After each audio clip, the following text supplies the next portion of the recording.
Franz Kafka nació en Praga en 1883 y falleció en Kierling, Austria, en 1924,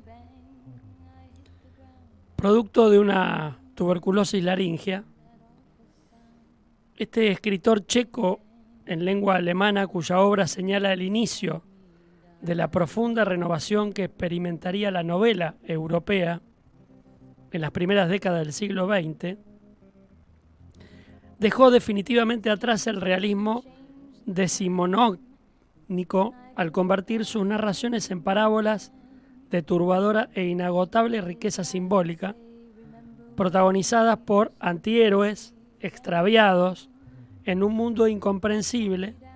Sus novelas reflejan una realidad en apariencia reconocible y cotidiana, pero sometida a inquietantes mutaciones que sumergen al lector en una opresiva y asfixiante pesadilla, plasmación de las angustias e incertidumbres que embargan al hombre contemporáneo, lo que termina definiendo el estilo kafkiano.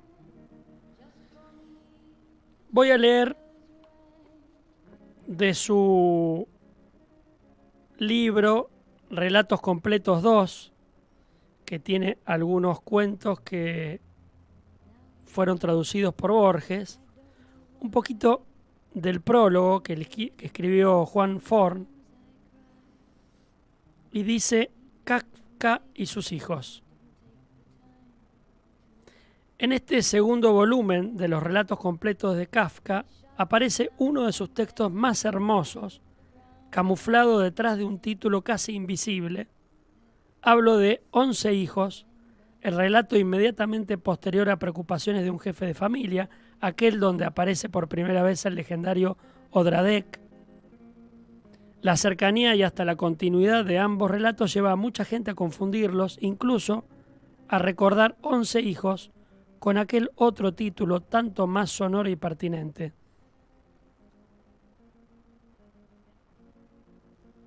Vamos a leer de este libro 11 hijos. Tengo 11 hijos. El primero es muy mal parecido, pero serio y perspicaz. No obstante, y aunque como un hijo mío que es, lo quiera como a los otros, no lo tengo en gran estima. Su forma de pensar me aparece demasiado simple. No mira a derecha ni izquierda ni a la distancia, se lo pasa siempre corriendo dentro del reducido círculo de sus pensamientos, o es más bien que gira. El segundo es hermoso, esbelto, bien formado, es encantador verlo en posturas de grimista. También es sagaz, más aún, muy experimentado. Ha visto mucho y por eso hasta la misma naturaleza del país parece hablarle con más confianza que a los que se quedaron. Sin embargo, esta ventaja no se debe solamente ni siquiera a los viajes. Se debe más bien a la inimitabilidad de este muchacho, cosa que, por ejemplo, reconocen todos cuantos quieren imitar su salto desde el trampolín, recargado de vueltas, pero igualmente de una salvaje precisión.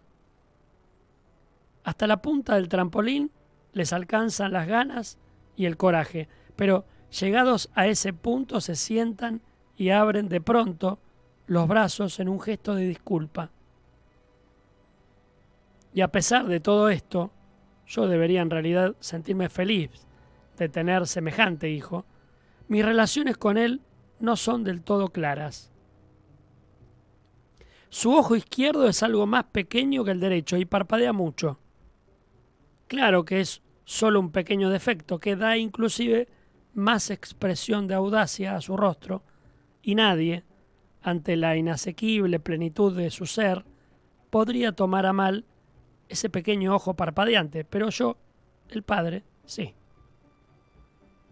Naturalmente no es este pequeño defecto físico lo que me aflige, sino una pequeña irregularidad en el espíritu que parecería corresponderse con aquel, un cierto veneno que anduviese errante por su sangre, una cierta incapacidad de concretar plenamente la posibilidad de su vida, que solamente yo veo. Pero por otro lado, es precisamente esto lo que hace de él mi verdadero hijo, porque esta, su falta, es al mismo tiempo la falta de toda nuestra familia y solamente en este hijo se patentiza tanto. El tercer hijo es asimismo hermoso, pero su belleza no es la belleza que a mí me gusta, es la belleza del cantor. Los labios bien dibujados, los ojos soñadores, la cabeza que necesita destacarse sobre un cortinado de fondo, el pecho desmesuradamente protuberante, las manos con facilidad las eleva y con demasiada frecuencia vuelven a caer, las piernas que se mueven afectadamente por falta de fuerza, y además de todo esto, el tono de su voz no es pleno. Por un momento engaña. Llama la atención del entendido, pero enseguida pierde aliento. Aunque en general todo tienta a exhibir este hijo, prefiero mantenerlo oculto. Él mismo tampoco intenta destacarse, pero no porque tenga conciencia de sus limitaciones, sino por inocencia.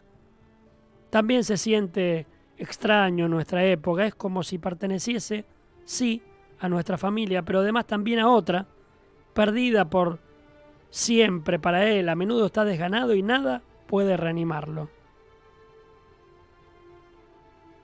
Mi cuarto hijo es quizá el más sociable de todos, un verdadero muchacho de su tiempo, se entiende con todos, está en un plano de igualdad y todos sienten la tentación de hacerle señales aprobatorias con la cabeza. Quizá, debido a este reconocimiento general, su ser adquiere una cierta liviandad, sus movimientos una cierta libertad, sus opiniones una cierta despreocupación. A uno le gustaría repetir con frecuencia algunas de sus expresiones, por cierto que solamente algunas, porque en su totalidad adolecen de una liviandad demasiado grande. Él es como alguien que saltase admirablemente, que hendiese el aire como una golondrina, pero que después terminase tristemente en el deslucido polvo del suelo, una nada. Estos pensamientos me amargan la contemplación de este chico. El quinto hijo es amable y bueno. Prometía mucho, menos de lo que llegó a ser. Era tan insignificante que uno se sentía formalmente solo en su presencia, pero ha llegado a conseguir cierta consideración. Si me preguntan cómo ha ocurrido, apenas podría contestar. Quizá la inocencia sea la que más fácilmente se abra paso entre los enfurecidos elementos de este mundo, y él es inocente, quizá demasiado inocente. Es amable con todos, quizá demasiado amable. Confieso que no me siento muy a gusto cuando lo alaban en mi presencia. Es que parecería que la alabanza se tornara demasiado fácil cuando uno alaba a alguien tan evidentemente digno de alabanza como es mi hijo. Mi sexto hijo parece, por lo menos a primera vista, el más profundo de todos. Es cabizbajo y sin embargo charlatán. Por eso no resulta fácil entenderse con él. Si se siente en inferioridad de condiciones, se suma en una invencible tristeza. Si consigue prevalencia, la consigue y la conserva por medio de su parloteo. Con todo, no le niego una cierta pasión olvidada de sí misma. A plena luz del día se lo ve absorto en sus pensamientos como si estuviese soñando. Sin estar enfermo, tiene más bien una salud muy buena. A veces se tambalea, especialmente a la hora del crepúsculo, pero no necesita ayuda, no se cae. Quizá influye en este fenómeno su desarrollo físico. Es demasiado grande para su edad. Eso lo afea en conjunto, a pesar de la destacada belleza de ciertas partes por separado, como por ejemplo sus manos y sus pies. Por lo demás, también su frente es fea, la piel parece apergaminada y la conformación ósea algo achaparrada. El séptimo hijo me pertenece quizá más que todos los otros. El mundo no sabe apreciarlo, no entiende el tipo especial de su ingenio. Yo no lo sobreestimo. Sé que es suficientemente mediocre. Si el mundo no hubiese cometido otra falta que no haber sabido apreciarlo, continuaría siendo intachable. Pero dentro de la familia no me gustaría tener que pasarme sin este hijo. Tanto produce intranquilidad cuando impone respeto por la tradición y con ambas logra, por lo menos así lo siento yo, una unidad incontestable. Pero con todo esto, esta unidad apenas sí sabe él mismo qué hacer. No pone en marcha la rueda del futuro, pero esta peculiaridad suya es tan estimulante, tan rica en esperanzas. Yo querría que tuviese hijos, y estos, a su vez, otros hijos. Lamentablemente este deseo parece no querer cumplirse, con una satisfacción de sí mismo, para mí, por cierto, muy comprensible pero igualmente indeseable, anda solo por doquier, no se interesa por las chicas y no obstante jamás pierde su buen humor. Mi octavo hijo es el hijo de mis dolores, y en realidad no conozco razón alguna para que así sea. Me mira como a un extraño y sin embargo yo me siento unido a él con estrecho paternalismo. El tiempo ha mejorado muchas cosas, pero antes me solía recorrer un temblor con solo pensar en él. Él sigue su propio camino, cortó toda relación conmigo y seguro que con su cabeza dura y su pequeño cuerpo de atleta, solo las piernas tenían muy flojas cuando era chico, pero es probable que entre tanto esta irregularidad se haya subsanado, se impondrá en todo lugar que él quiera. Muchas veces tuve ganas de pedirle que vuelva, de preguntarle cómo le van las cosas en realidad, por qué se aleja de esta forma del padre y cuáles son en el fondo sus propósitos, pero ahora él está tan lejos y ha pasado ya tanto tiempo que mejor dejar las cosas como están. He oído decir que es el único de mis hijos que usa barba completamente. Esto naturalmente no puede quedarle bien a un hombre tan pequeño como él. Mi noveno hijo es elegante y tiene la mirada dulce cuando la dirige a las mujeres, tan dulce que en oportunidades puede llegar hasta a seducirme a mí. A mí, que sé perfectamente que basta una esponja mojada para borrar ese resplandor ultraterreno. Pero lo notable en este muchacho es que no se preocupa en absoluto por seducir a nadie.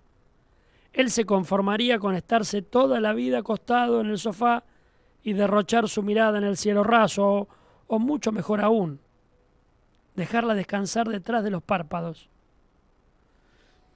Cuando se encuentra así en su postura preferida, habla gustosamente y nada mal, concisa y claramente, pero eso sí, dentro de ciertos límites muy reducidos, si rebasa estos límites cuya inevitable situación tenemos en cuenta la estrechez de los mismos, su conversación se vuelve completamente vacua. Uno le haría señas si tuviese la esperanza de que esa mirada cargada de sueño podría notarlo. Consideran que mi 10º hijo es falto de carácter. No quiero negar este defecto ni confirmarlo del todo. Seguro que quien lo ve lo ve venir con esa pomposidad que rebasa en tanto lo adecuado a su edad, siempre en saco de calle, bien abotonado, con un sombrero negro, viejo, pero exageradamente cepillado, con el rostro inmóvil, la perilla algo tirada hacia adelante, los párpados fuertemente arqueados sobre los ojos, con esos 2 dedos que a veces se lleva sobre los labios. Quien lo ve así piensa, la hipocresía de este hombre debe ser ilimitada. Pero si uno lo oye hablar, es discreto, reflexivo, parco en palabras, desbaratando problemas con maligna vivacidad, en un asombroso, natural y alegre acuerdo con el mundo entero, un acuerdo que necesariamente hace distender el cuello y levantar la cabeza. A muchos que se tenían por muy listos y que por este motivo creían sentirse repelidos por su apariencia externa, los ha atraído fuertemente así por medio de la palabra. Pero, por el contrario, hay gente a quienes su aspecto los deja completamente indiferentes, pero que consideran sumamente hipócrita su forma de hablar. Yo, como padre, no quiero decidir en esto. Pero sin embargo debo confesar que los últimos opinantes merecen en todo caso más consideración que los primeros. Mi 11º hijo es tierno. Por cierto, el más hábil entre mis hijos, pero de una debilidad engañosa. Él puede ciertamente a veces ser fuerte y decidido, pero, desde luego aún en estos casos, la debilidad está de alguna manera en el fondo. Pero no se trata de ninguna debilidad vergonzante, sino de algo que solo en esta tierra aparece como debilidad. ¿No es también debilidad, por ejemplo, la disposición al vuelo, ya que por cierto es oscilación e inseguridad y aleteo? Algo por el estilo muestra mi hijo. Naturalmente al padre no le agradan tales cualidades, obviamente tienden a la destrucción de la familia. A veces me mira como si quisiera decirme, te llevaré conmigo, padre. Entonces yo pienso, serías el último en quien me confiaría. Y su mirada parece volver a decir, entonces que sea yo, por lo menos, el último. Estos son los 11 hijos. 11 hijos. Franz Kafka.